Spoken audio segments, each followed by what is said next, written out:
एका छोट्या गावात रवी नावाचा एक वृद्ध माळी राहत होता. त्याला फुलांची खूप आवड होती. रोज सकाळी तो आपल्या बागेत जाऊन झाडांना पाणी घालत असे, तण काढत असे आणि प्रेमाने त्यांची काळजी घेत असे. एके दिवशी रवीने 2 पाकिटे बियांची विकत घेतली. पहिल्या पाकिटातील बिया त्यांनी सुपीक मातीमध्ये काळजीपूर्वक पेरल्या. तो रोज त्यांना पाणी घालत असे आणि पक्षी व किड्यांपासून त्यांचे संरक्षण करत असे. पण दुसऱ्या पाकिटातील बिया त्यांनी निष्काळजीपणे कोरड्या जमिनीवर फेकून दिल्या आणि त्यांच्याकडे दुर्लक्ष केले. काही दिवसांनी पहिल्या बियांपासून सुंदर फुले उमलली. त्यांच्या रंगांनी आणि सुगंधाने संपूर्ण बाग आनंदाने भरून गेली. गावातील लोक ती फुले पाहण्यासाठी येऊ लागले. पण कोरड्या जमिनीवर पडलेल्या बिया कधीच उगवल्या नाहीत. त्या तशाच मातीमध्ये कोरड्या आणि निष्प्राण राहिल्या.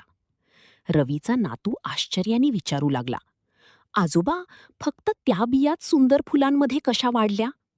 रवी हसून म्हणाला, बाळा, बियांप्रमाणेच आपल्या स्वप्नांनाही प्रेम, संयम आणि मेहनतीची गरज असते. जर आपण त्यांची काळजी घेतली नाही तर ती कधीच फुलणार नाहीत. नातवाला ती गोष्ट समजली आणि त्याने आपल्या स्वप्नांसाठी रोज मेहनत करण्याचा निर्धार केला. बोध, जी स्वप्ने प्रेम, संयम आणि मेहनतीने जपली जातात तीच यशस्वी होतात.